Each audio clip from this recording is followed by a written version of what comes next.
Welcome to part 2 of all you need to know when starting a business. In part 1, we looked at how to research and find a perfect business idea, how to test your idea with adequate market research, writing a business plan, choosing your business legal structure, how to pick and register your business name, applying for business licenses and permits. This is part 2, and we will look at how to obtain funding for your business, what you need to consider in assembling your team, choosing and setting up your business location, learning how to manage your finances, running and promoting your business. Please remember to subscribe to my channel, Fifth Row with Reggie. Having covered steps 1 to 6 in part 1, we are now on step 7, obtain funding for your business. As you learn the steps of how to start a business, you will also need to learn how to finance a business. At some point, you will need to finance short-term cash flow challenges and to fund the growth of your business. There are 2 ways to externally fund your business, that is debt and equity financing. With debt financing, you receive funding when you commit to paying an agreed interest rate and the principal amount after an agreed period of time. The benefit of debt financing is that you retain control and ownership of your business. On equity financing, you offer a portion of your common shareholding to an investor in return for funding. This obviously entails losing some control of your company to the investor. When making funding consideration, the idea should be to reduce the cost of funds and ensure that any chosen funding options suit your business model. Now, let's review basic financing options that you may want to consider. Bootstrapping. Not all businesses would need external funding. Depending on your business model, you may find that you can grow your business without any external assistance. The business may be generating enough resources to fund its own growth, and that is called bootstrapping. You are not taking anyone's money, and you are not giving away some of your ownership and control to an external investor. You remain fully in charge of your business. Friends and family. If your family and friends are supportive of your business venture, they might be willing to invest into your business. However, accepting funds from friends and family comes with its own set of challenges.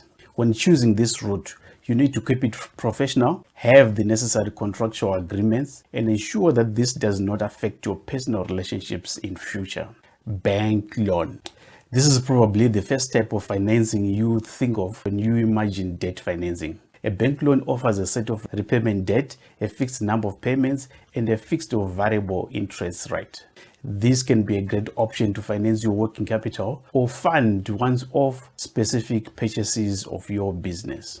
Angel investors. These are successful individuals or entrepreneurs who choose to personally invest in a wide variety of startup ventures to further their own incomes and give back to other entrepreneurs with their resources and expertise. In exchange for financing and expertise, you give this individual equity shares in your business. In some cases, the angel investor will also obtain a certain degree of decision-making power. Venture capital. These are highly organized and established firms that provide early-stage funding to your business in exchange for a significant share of your company, mostly a controlling stake. Venture capitalists normally provide large sums of money, and that is an ideal option when in need of massive capital injection. Funding your business through a venture capital firm can be highly competitive and creates a barrier to entry that most small business owners are not able to meet.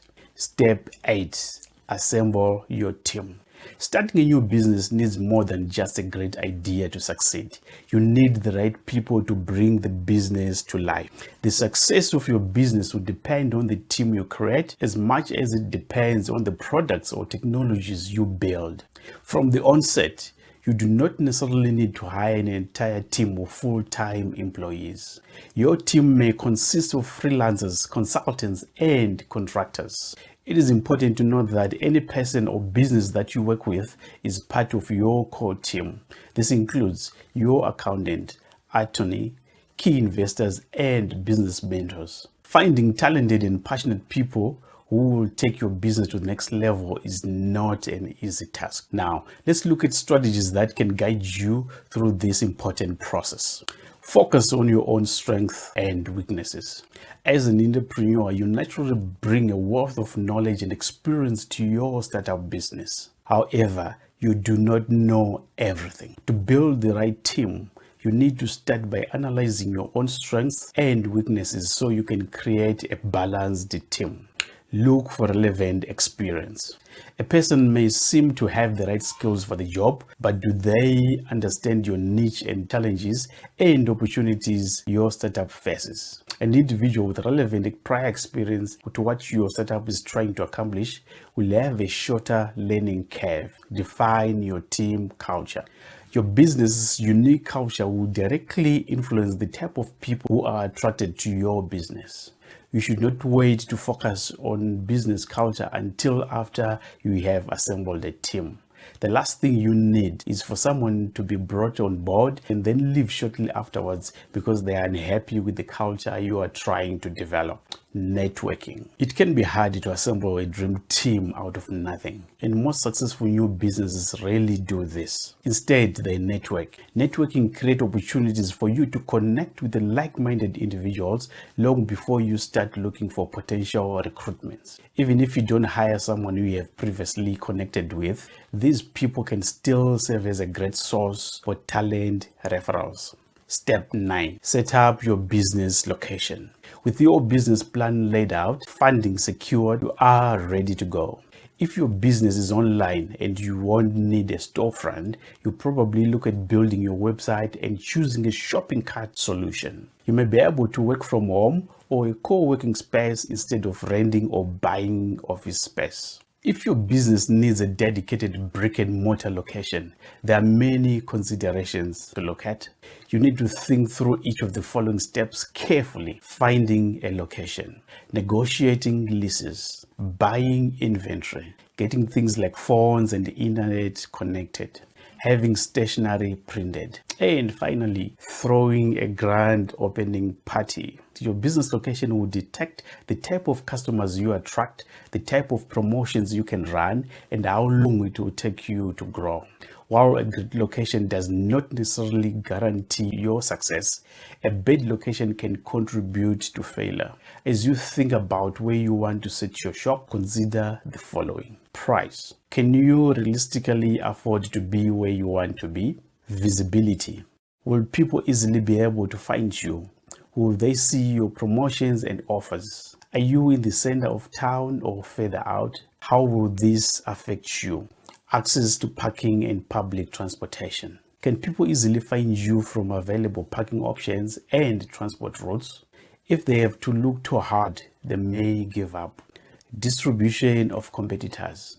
Are there many competitors close to you? If so, there may be a sign that the location is premium for the clientele you wish to attract. It may also mean you do no business. Consider carefully now how you wish to approach this type of situation. Government and local authority rules and regulations. Look into regulations, as some may be designated for certain businesses. Ensure that there are no restrictions that will limit your operations or that will act as a barrier to your store. Your marketing will set the stage for the future of your store. If done well, it will set expectations, generate the necessary hype, bring business in from day one, and ensure that people know where you are and what they can expect from you. Your store layout, design, and display of products will decide not only the overall atmosphere of the store, but what products people see and buy. Consider the areas that need good lighting, how you will display your products, what various colors will make people feel, and how people will move through your store.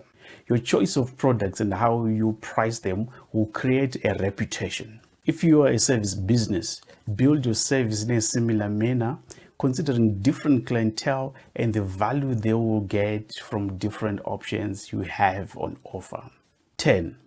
Learn how to manage your finances. There are a few core financial concepts that you should understand even if you will be hiring an accountant or tax professional. Here is what you need to know about managing finances when starting a business. 1. Set up basic accounting documents. You will need to maintain accounting records for the business.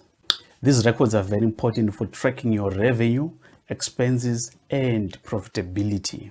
The same documents will be used to file your taxes and apply for business financing. B. Choose the best accounting software. There are several great business accounting software options available that will help you generate accounting documents automatically. C. Hire a bookkeeper or accountant. Although the right software can help you manage your business finances, there are some areas of business accounting that are beyond the capacity of the average business owner.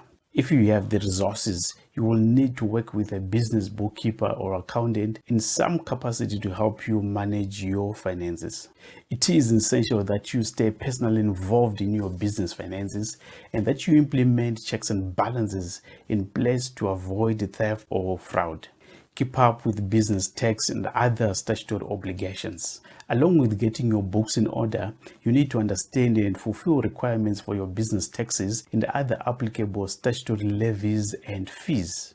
There are severe consequences for failing to file your taxes, pay levies and fees, and you could lose your business or even face criminal charges. Step 11. Start running and promoting your business. You have covered all the essentials you need to know about how to start a business. When you have completed your legal requirements, financial planning, team building, and much of the planning necessary to officially start your business, the tasks that remain will largely be specific to your operations.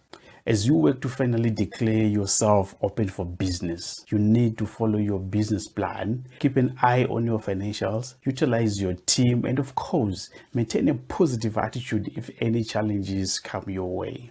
Once your business is officially running, the next top priority will be to properly promote it. You will need to decide the channels to use to promote your business and the specific methods to take to drive customers to your business and get the ball rolling. You might start with a few particular marketing tactics and adjust them based on the responses or lack thereof. Once you have figured out the promotional methods that work for you, you can settle into managing your operations on a day-to-day basis and eventually start thinking about growth and what the future may hold for your business. Thank you for watching, and please subscribe to my channel, give the video a thumbs up and leave a comment below. You can also share the video with friends and colleagues.